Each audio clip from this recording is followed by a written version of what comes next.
I was the director of a graduate program in exercise physiology at Long Island University. From there, I went out with a friend who had an emergency medicine practice where he would oversee the physicians in an emergency department at different hospitals. So I left the university to work with him. I stayed with him for about 5 years and then went out on my own and decided to open a pool hall. And within the first year of running the pool hall, one of the guys that I shoot pool with, Joe Taraka, came in with a small knife, showed it to me, and I had no idea what it was. And he said, "Let's go outside and I'll show you." So we walked outside the pool hall, across the street to a tree, and I threw the knife, stuck it into the tree, and said, "I could do that." Oh, it was just natural for me. And believe it or not, I was 50 years old at the time. I never even saw a throwing knife before then, or would have known what it was when he showed it to me. It just came as a natural, easy talent for me. As soon as it left my hand, I knew it was going to stick, and I understood the physics and the mechanics of how to throw a knife. I believe that everyone has a natural talent. They just have to find what that talent is in. And for me, it was definitely knife throwing. So I always use the expression, I throw around my target, I don't throw at. Simply because they last a lot longer if you throw around them than you throw at them. There's a risk involved, it's an incredible risk, and it's really the target girl that takes the risk, not me.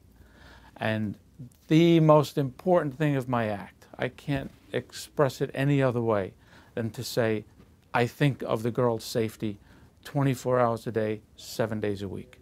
Any stunt I devise, anything I'm doing, I understand the risk that's involved, just how close I can throw, how close I shouldn't throw depending on the stunt, but always what could happen if something goes wrong as to where that girl is up at the board. Always think about it.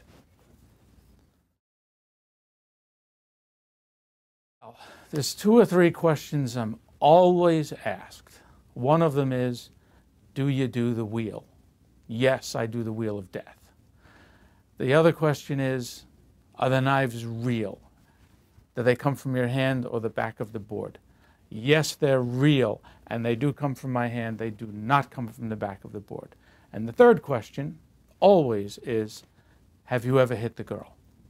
So I have to answer honestly and say, yes, we've had some incidents, and I have scraped the girl. I admit it. I got a little closer. I was a little out of control on a fast stunt where I'm throwing at about a ½ second per knife. And after I release that knife, I have to come down to my hand to get the next one. And as I do that, sometimes I pulled in a little too fast as the knife was released, and the knife hit her dress instead of the board. So yes, I admit there's been some incidents. They're scrapes only. I've never impaled a girl, and I don't want to either. That's a typical throwing knife. It's a 14-inch knife, about 1/8 of an inch thick. It weighs about 12 ounces. A good throwing knife will be at least that size, between 12 ounces and 14 ounces, the most 1 pound, 16 ounces. It's got a good piece of steel in your hand, nice point, and that's what sticks in the wood. So whether or not I'm throwing knives, tomahawks, axes, or a Bowie knife, the process is always the same.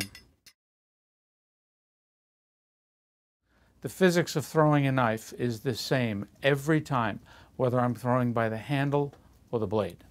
If it's a blade throw, it's called a half spin, and it starts back here, right back by my shoulder, and I bring my arm forward and aim it right to where I want it to go. Now in that position right there, when the knife is actually like this in the air, as my hand gets to that position, it slides off, the knife makes a quarter turn, which doesn't count, and now it needs to make another half turn to get that point to the board. So it does this in the air and then finally gets to the board and sticks. If I were throwing it for a full spin, I would hold it by the handle. I start back here, right behind my shoulder. The arm comes forward and straight out, pointing to where I want it to go. And then as the hand passes through this position, it slides out. It makes a quarter turn that doesn't count. And now that point has to make one more full turn to get to the board, which is over there. So it'll go like this in the air and get their point first. The speed of the knife has always been a contention among knife throwers. I've checked it with radar guns. I've checked it with 60 frame per second videography. It always works out the same. The knife is going through the air between 26 and 30 miles per hour. So from where I'm standing to get to the board is somewhere just under 0.2 of a second. When I first started performing, I devised the act for almost everything at a full spin. So all my items were thrown from the handle, and I was out about 12 feet. But as I was going to different venues, I found out I didn't have the space on stage to do a full spin throw plus the distance of the board to the back of the stage. The stages just don't allow it. So I revised the whole act to be half spin for all the knives, and that's at about 7 feet from the board. So when I'm throwing the big things like axes and tomahawks, I have to go out to about 12 feet because I'm holding them from the handle versus the blade.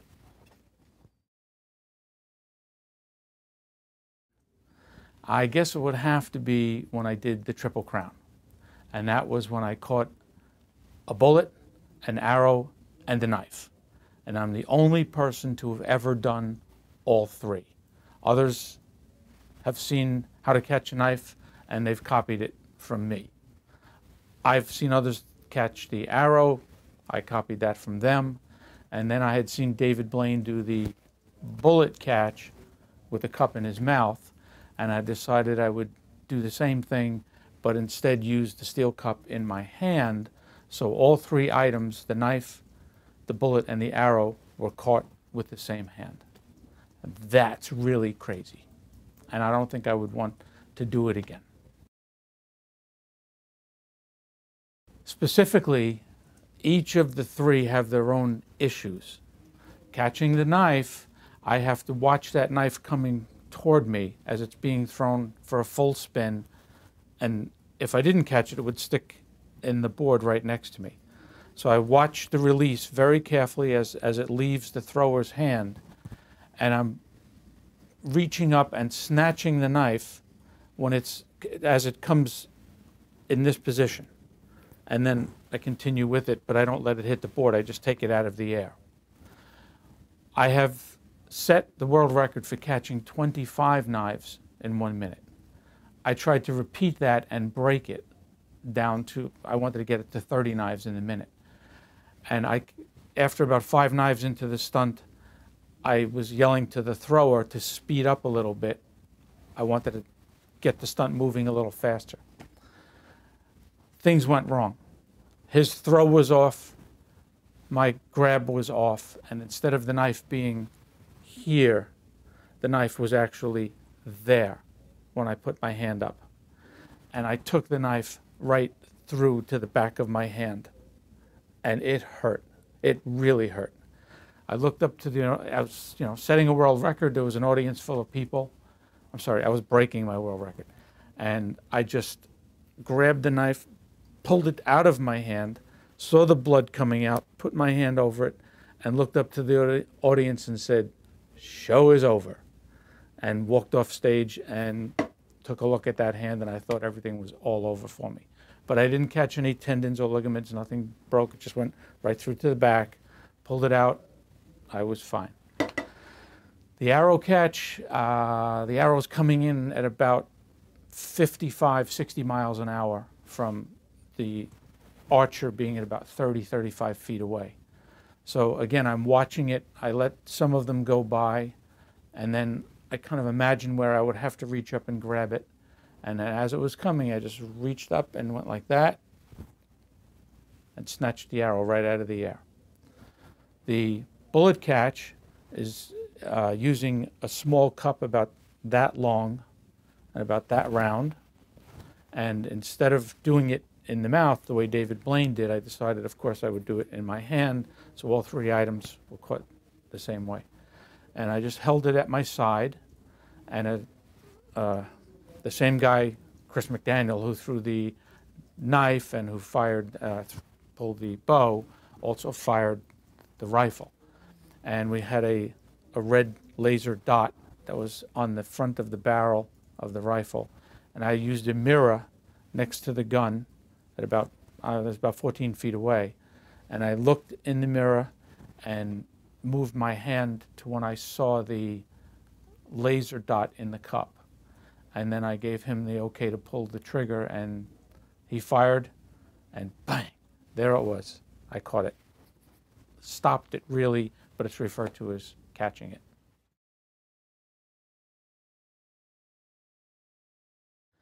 Well, after the 5 years of competition throwing and aiming to specifically put a knife in a 2-inch bullseye, I now had to refocus my entire thinking and say, okay, the guy, the person in the middle is the target, but he's not really the target. I want to be just a few inches to the side. And I recruited this guy who works for a printer that did my printing. And he said, oh, I'd love to stand there and be your target. I didn't really tell him he was my first target. But he stood at the board, and I psyched myself up, and I did this profile of knives up one side and then the other side. And after the 10 knives were in the board, he jumps away and he goes, that was so good. It was more fun than when I had my nipples pierced. Can we do it again? And that's a true story about the first person I ever threw knives around.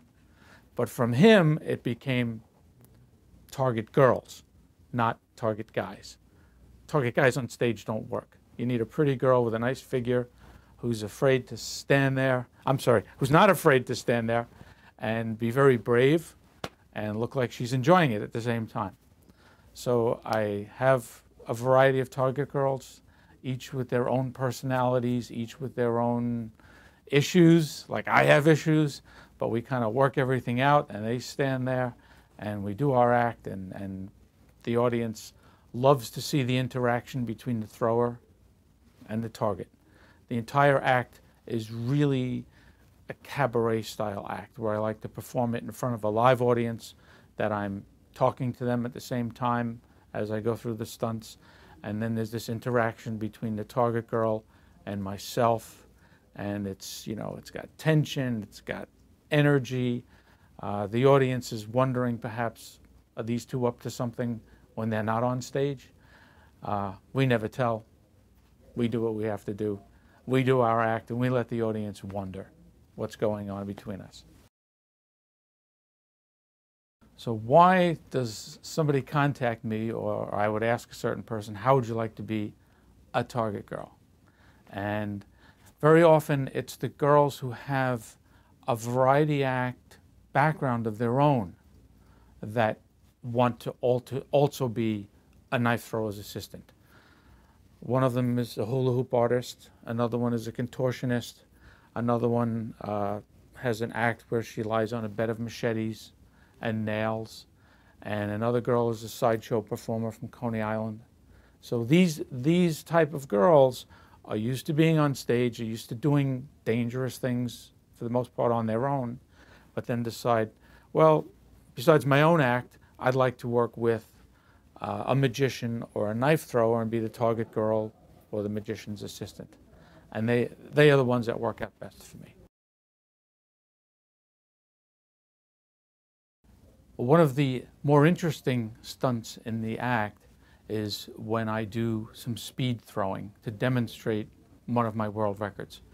So the girl will stand at the board, and I'll hold 16 knives, and I'll tell the audience, I'm going to throw these 16 knives in about 8 seconds. That's a half second each.